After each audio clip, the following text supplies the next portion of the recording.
Oi, gente. Hoje nós vamos começar o sistema digestório 1. Eu não consegui passar o vídeo.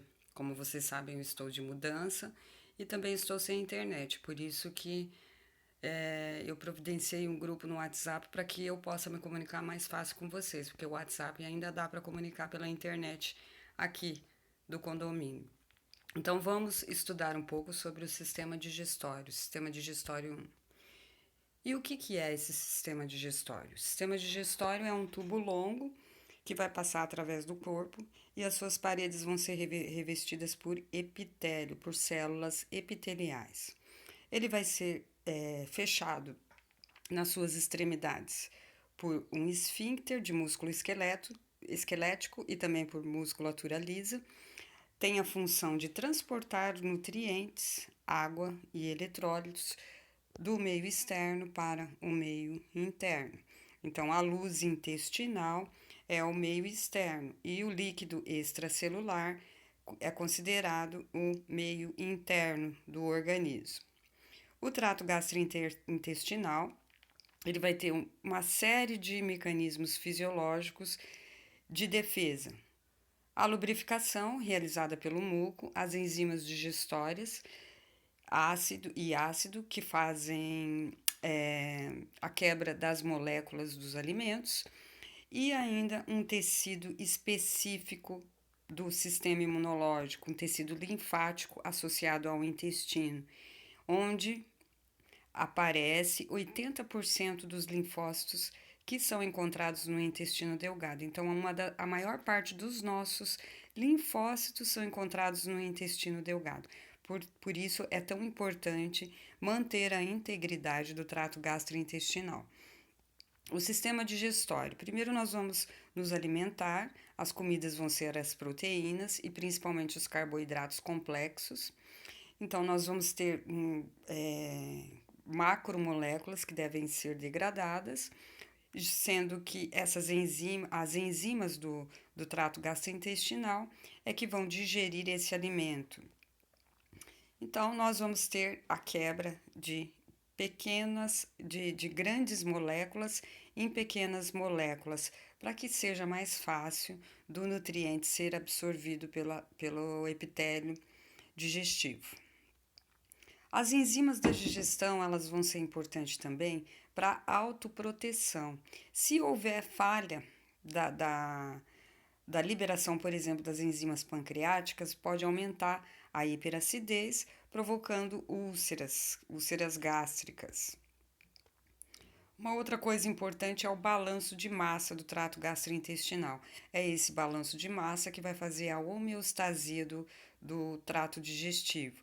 Então, o balanço é nada mais do que a entrada e a saída de líquido, sendo que um indivíduo ele vai beber 2 litros de água, em torno de 2 litros de água por dia. Alguns não bebem tudo isso, mas, enfim, 2 litros de água por dia. Além disso, nós vamos ter células que vão liberar muco, água e eletrólitos, que vão ser absorvidos pelo epitélio e evitar a desidratação do corpo. Felizmente, apenas 100 ml vão ser liberados através dos intestinos, através das fezes. O resto é absorvido e aproveitado por todo o organismo. Se houver um desequilíbrio desse balanço de massa, nós vamos ter perda de eletrólitos, perda de líquidos através de vômitos e diarreia, e dessa forma o sistema circulatório vai ser incapaz de manter as pressões sanguíneas. Podem reparar, quando você tem uma crise de diarreia, dá um cansaço, uma astenia, uma fraqueza intensa por conta da pressão sanguínea que diminui. Além disso, o sistema digestório ele tem a capacidade de repelir invasores externos, como por exemplo na figura, nós vamos ter uma bactéria Helicobacter que vai provocar a úlcera péptica. Então, o organismo, todas essas enzimas produzidas no lúmen, elas vão ser importantes para evitar que fatores patogênicos externos entrem no organismo. E os processos básicos do sistema digestório, quais são? A digestão, a absorção, a motilidade e a secreção.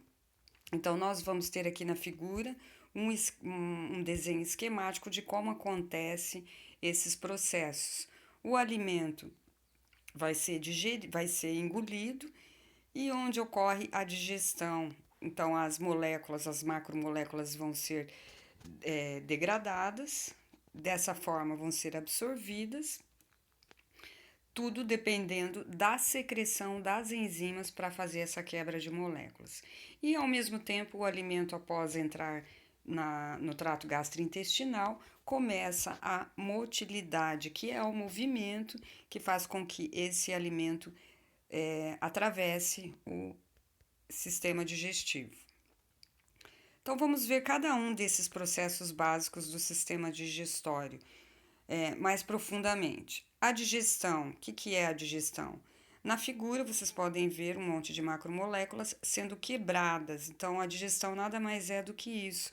A quebra desses alimentos e a degradação, para que esse material seja absorvido mais facilmente pelo epitélio gastrointestinal. Então, a digestão ela vai ser realizada pelas enzimas intestinais e também vai apresentar uma secreção exócrina de dois órgãos importantes que são chamados de órgãos glandulares acessórios, o pâncreas e o fígado. E essas estruturas se dispõem dessa forma. O fígado, através dos hepatócitos que liberam a bile, ele vai armazenar, essa bile vai ser armazenada na vesícula biliar. E quando o alimento chega no trato gastrointestinal, imediatamente a vesícula libera bile para degradar os ácidos graxos e atravessa o colédoco, que é o ducto que liga a vesícula biliar ao intestino delgado. A absorção pode acontecer através de transferência ativa, através da transferência passiva de substâncias. Então, a exemplo aqui na figura, nós vamos ter um aminoácido entrando, mas para que ele entre é necessário que haja um transporte ativo de sódio. Esse sódio atravessa a membrana da luz do intestino e atravessa a membrana basolateral, ou seja, entre uma membrana e outra. E dessa forma entra o potássio.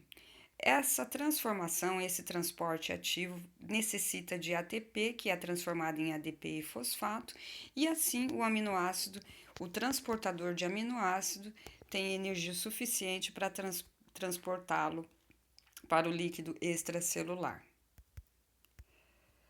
A motilidade ela vai ser importante porque ela transporta os alimentos da boca para o ânus, mistura mecanicamente esses alimentos, quebra em moléculas menores e, além disso, ela tem uma propriedade importante do músculo liso, que são sinais químicos que vêm das fibras nervosas, ou por uma transmissão de sinais por hormônios ou ainda por substâncias parácrinas. A secreção. A secreção ela vai se referir à transferência tanto de água quanto de íons do líquido extracelular para o lúmen, para a luz intestinal. Sendo que essas substâncias elas vão ser diretamente liberadas pelas células epiteliais, a parede da luz intestinal. No próximo vídeo nós vamos ver um pouco sobre as secreções gastrointestinais e como elas funcionam fisiologicamente no organismo.